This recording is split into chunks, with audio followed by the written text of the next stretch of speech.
So I've run ads for, a couple different chiropractors now. And there are four things that I've noticed that the chiropractors who had the most successful advertising all had in common, or most of them had in common anyway. And so some of these are pretty obvious, and some of them are not as obvious, but hopefully they're all pretty helpful for you. And by the way, my name's Gavin, and I'm with Central Health Supply. Basically, our goal is to help chiropractors with the business side of things so that they can focus on being doctors. All right, so let's go ahead and dive in. So number one, this one's pretty obvious, but it's have a lot of Google reviews and have a lot of recent Google reviews. And you might be like, well, duh, that's really obvious. But it's surprising how many chiropractors don't focus on Google reviews as much as they should be. Some of them will just put up, a poster on the wall that says, leave us a Google review and think that's enough, right? Or some of them will set up automatic emails and then just forget about it. People nowadays just kind of ignore any of those automatic attempts. But if it's a personal email or a personal request, people will notice the extra time you took to do that and are more likely to go ahead and do whatever it is you're asking them to do.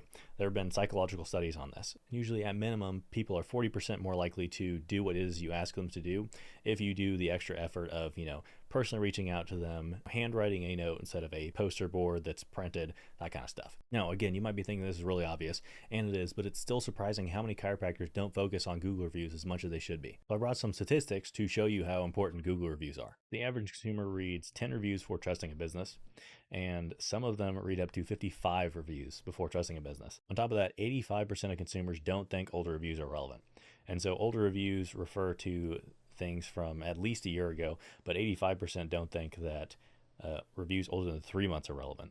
40% only care about reviews less than 2 weeks old. On top of that, there have been some studies, and this one's from Inc.com, that say that 84% of people trust online reviews as much as a personal recommendation. So basically what this means is that you want at least 55 reviews, and you want them to be coming in fairly regularly so that you have a lot of recent reviews as well. Let's say that you had 10 patients that came in because of your reviews, and if you have older reviews that most consumers don't think are relevant, this basically means that only 15% of the people that saw your reviews thought that it was relevant enough for them to want to come in. And so basically, if we only had 10 people that came in, my back of napkin math suggests that there would have been probably about 50 or so people who saw your Google reviews and didn't trust your business enough to come in because they thought that the reviews were too old, there weren't enough of them, whatever. But basically you potentially lost out on 50 people who could have become new patients as well. Even if we say the number's just half of that, right? So you have 10 patients that came in, but for every 10 patients, there are 25 people who could have become patients but didn't because your Google reviews basically weren't up to snuff.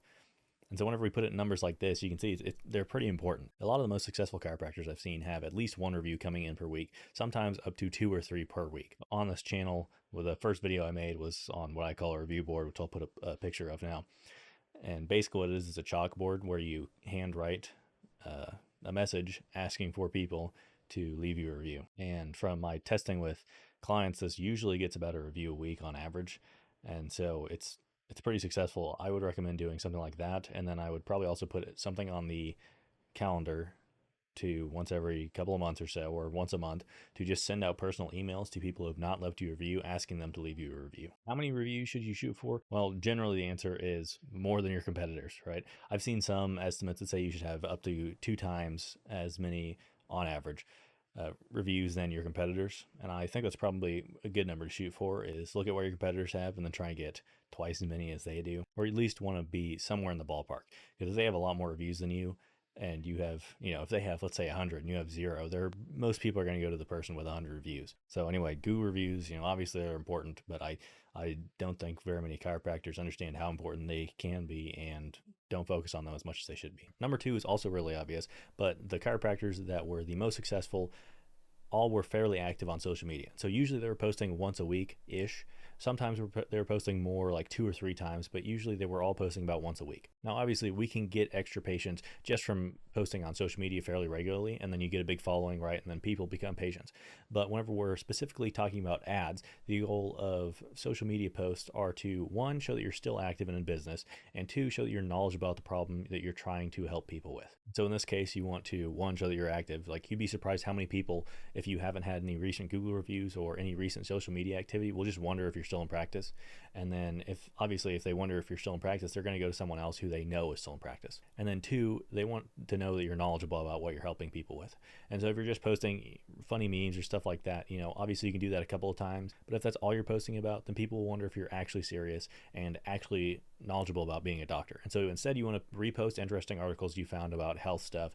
If you have common questions you get, you want to post answers to those. And depending on the platform, you can usually recycle a lot of these. So you can remake the post, you can repost the article. Usually you want to wait a couple of months or maybe a year before you repost any of these things, but you can repost them. And so you don't have to think that you have to constantly come up with new stuff. But the chiropractors who are running the most successful ads all post it at least once a week. And so if you want to emulate them, then I would suggest doing the same. One of the takeaways I had from those two things was that you should really just be active on the platform you're trying to advertise on. So the chiropractors that were running Google ads all had a lot of Google reviews that were the most successful. And the chiropractors that were running Facebook ads who were the most successful were very active on Instagram and Facebook. A lot of times if you just do those two things well, get a lot of Google reviews and be active on social media and get a good following there, a lot of times if you just do those two things with referrals thrown in, you'll have a plenty big practice. All right, so those ones are pretty obvious. I think the third one is a little bit less obvious, but it's to know your patient average. I think a lot of chiropractors don't track this, and I talked about this in my last video, but using this, you can figure out basically how many patients you need in order to get to your ideal practice size, and you can easily work backwards from that. So as an example, let's say you wanted to make $120,000 in a year, right? And if the average patient that comes in spends $500 with you, then you just need 480 patients over the course of a year in order to make your $120,000. Now, if you spend, let's say it takes you $30 in advertising in order to get a new patient, you can clearly see how you just need to spend $30 times 480, which is $14,400 over the course of a year, which per month is just $1,200. So you can see how you can work backwards from that pretty easily in order to come up with your, the inputs and stuff you need to get in order to get to your ideal practice size. Now that $500 that a patient spends with you is what's referred to in the marketing world as LTV, lifetime value. And within that, I like to break that out into two numbers, which is average revenue per visit and patient visit average. The reason I like to do that is because it allows you more in-depth views into your practice and which one number needs to be improved more. And so, for example, if your patient visit average is low versus your average revenue per visit is fairly high, then you know which one you need to improve. For most chiropractors, the more important number is patient visit average, because a lot of chiropractors don't add in other stuff that would increase their average revenue per visit, like supplements or blood work or that kind of stuff. And so patient visit average is the better number to look at in terms of figuring out what your LTV, your lifetime value is per patient. Now we want to figure out patient visit average, one, to figure out how you can work backwards from your ideal practice size, and two, to know how much you should spend on advertising in order to get a new patient. So if you're only making, let's say $100 per patient and you're spending $80 to get a new patient in advertising, that's not going to be a very profitable thing long term. So either you're going to have to improve your advertising or your patient visit average. Now, like I said, you can go to the last video I made in order to see more about patient visit average, but we usually want to calculate this over a month, over a 30-day period. And the reason we want to do that is because usually whenever you're advertising, you put it on a credit card. And whenever you put it on a credit card, you have 30 days to pay it off. And so we want to calculate our patient visit average over a month in order to see what our LTV is. And then we use that LTV in order to figure out how much you can spend to profitably get a new patient on advertising. So as an example, let's say you spend money on ads with a credit card. And so you spend $30 on that credit card and the patient comes in 10 times over the first month.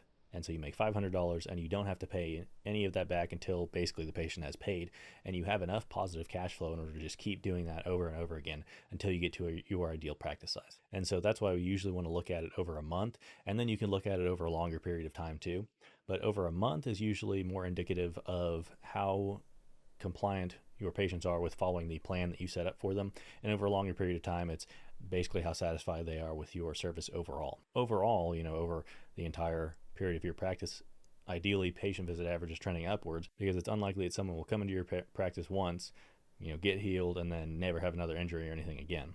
And so that's why overall, ideally it's trending upwards. And then within that 30-day period, ideally it's at least enough for you to make back money profitably from your advertising. Now you could just guess all those numbers and hope, but what we do with our clients is we go into the numbers and then try and figure out all of this stuff in order to make sure that we're going to run profitable ad campaigns and everything. All right, the fourth tip is also pretty obvious, but it's again something that a lot of people just don't do, or they don't do very consistently, and it's to reach out to people fast. So whenever someone calls, ideally you pick up the phone immediately, or you at least get back to them within an hour or so. And there have been a couple studies on this. So Harvard Business Review, for instance, did a study where whenever someone, they call it a lead or prospect, which is basically someone who you can contact that may be interested in your services. And so this could be people who call you who are not current patients, right? It could be if people opt into a form and the form gets sent to you.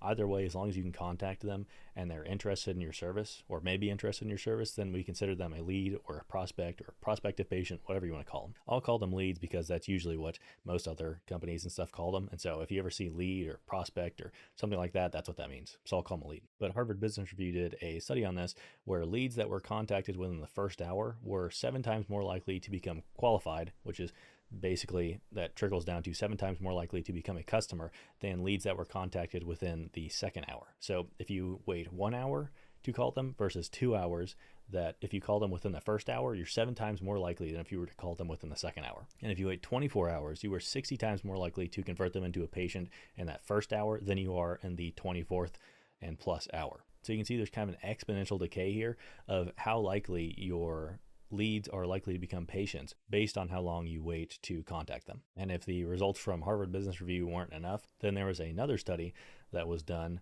from a marketing platform that whenever you contacted a lead within the first 5 minutes, you were basically 391% more likely to convert them to a patient in the bottom line. And so with those other ones, you were likely to qualify them, which isn't technically converting them directly into a customer. It's more along the lines of they're someone who you know you could help, and then you have to convince them that you are the right person. But this one, the 391% was an increase in conversion overall into customers or patients. And so basically, if you can contact them within the first 5 minutes, and at most, ideally, you're contacting them within the first hour.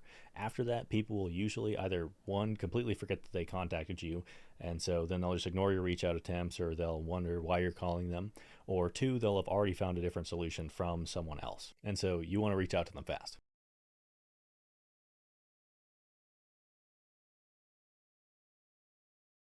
So basically, the 4 things are: you want to have a lot of Google reviews and a lot of recent Google reviews. You want to constantly be getting new ones. You want to be active on social media, posting at least once a week. Ideally, know your patient visit average so you can run profitable ads. Basically, you want to know the metrics on your advertising so that you know if it's profitable. And then 4, you want to reach out to anyone who's interested in your services fast. So like I said, among the chiropractors that I have run ads for, those are the 4 things I've noticed that the ones who had the most successful ads all had in common. I hope it was helpful. If you want us to help you out, this is the kind of stuff that we help chiropractors with. We dive into the numbers, and then we make sure that we can run profitable advertising campaigns, or maybe it's something else that needs to be improved in your practice. But either way, we have the numbers, and so we can help you implement solutions. So if that's something you're interested in, I've left a link at the top of the description that you can check out for more info. Either way, I hope this was helpful, and I'll talk to you soon. Bye.